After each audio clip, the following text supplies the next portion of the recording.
Hello and welcome back, it's Shrike here with another video. Today we're going to be talking about Baldur's Gate 3's early access and what we know so far.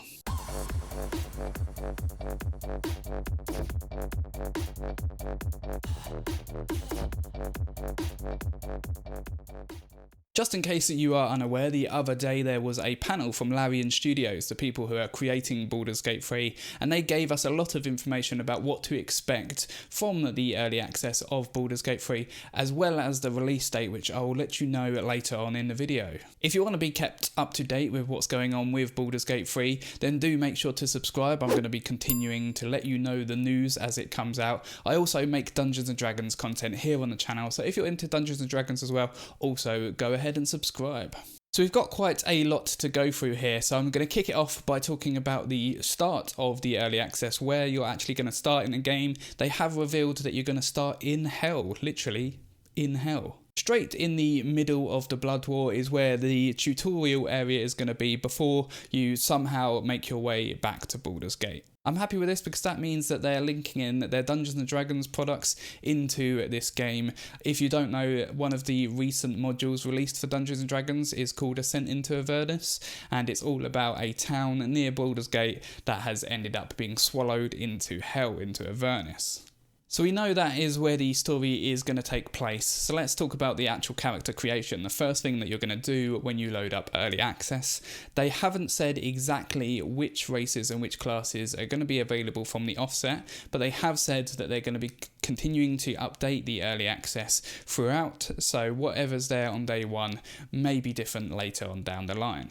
The few they have confirmed is Rogue, Fighter and Ranger, and there's some which you can probably assume are going to be there because some of the companions, which we'll get onto a bit later on, they have classes which I assume if they've made that class for the companion, then they're going to make it a playable class, namely the Cleric and the Wizard.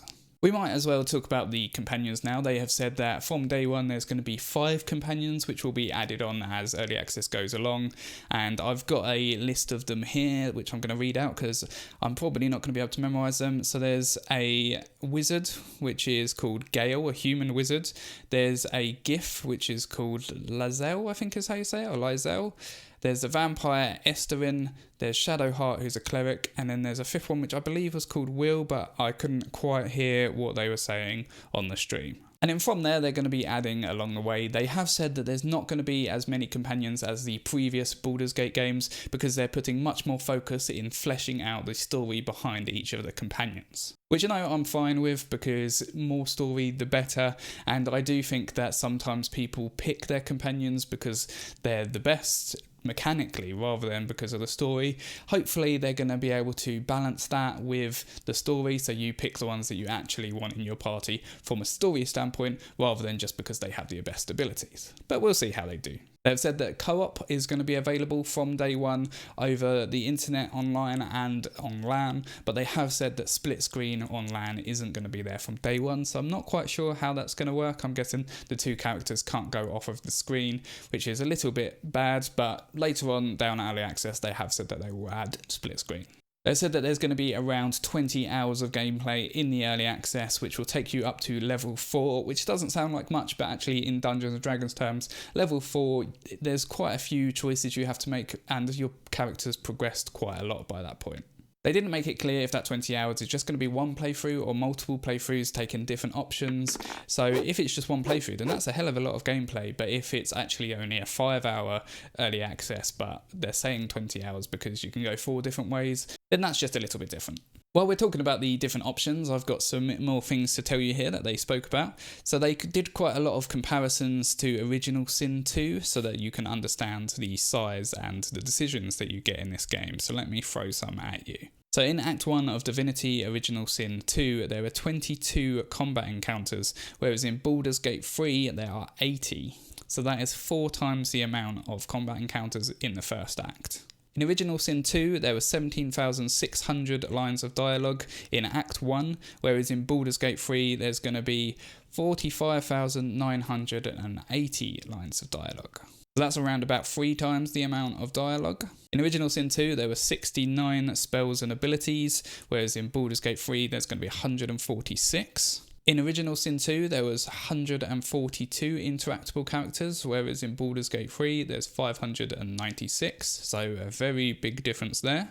And after they gave all of these stats, they did say that that doesn't mean that Baldur's Gate 3 is going to be a longer game. It just means that there are so many more options, that there's so many more dialogues that they have to record.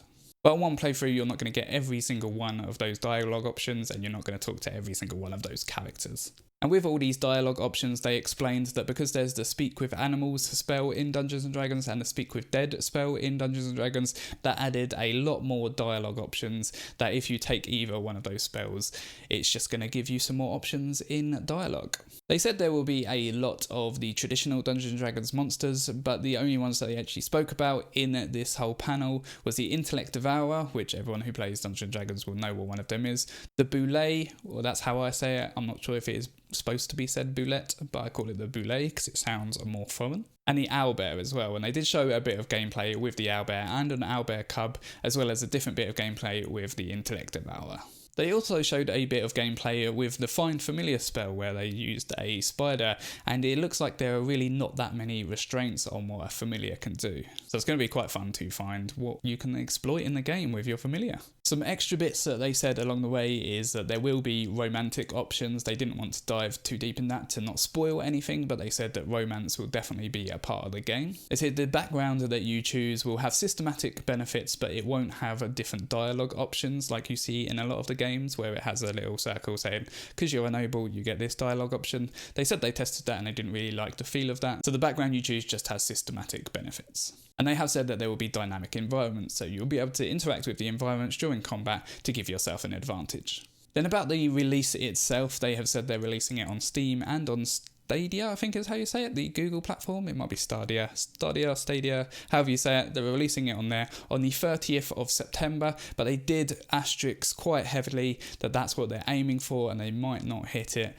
They've obviously had some issues with the whole COVID situation going on, so they might not hit it, but that is what they're aiming for, and they sounded relatively confident that they'd hit it. So there you go, you are up to date with everything that was said at the panel. Let me know down in the comments which part of Baldur's Gate 3 you're most excited with. Make sure to give this video a like if you found it helpful, and subscribe to keep up to date with future Baldur's Gate 3 content, as well as Dungeons & Dragons content if you're into that as well. But until next time, happy gaming.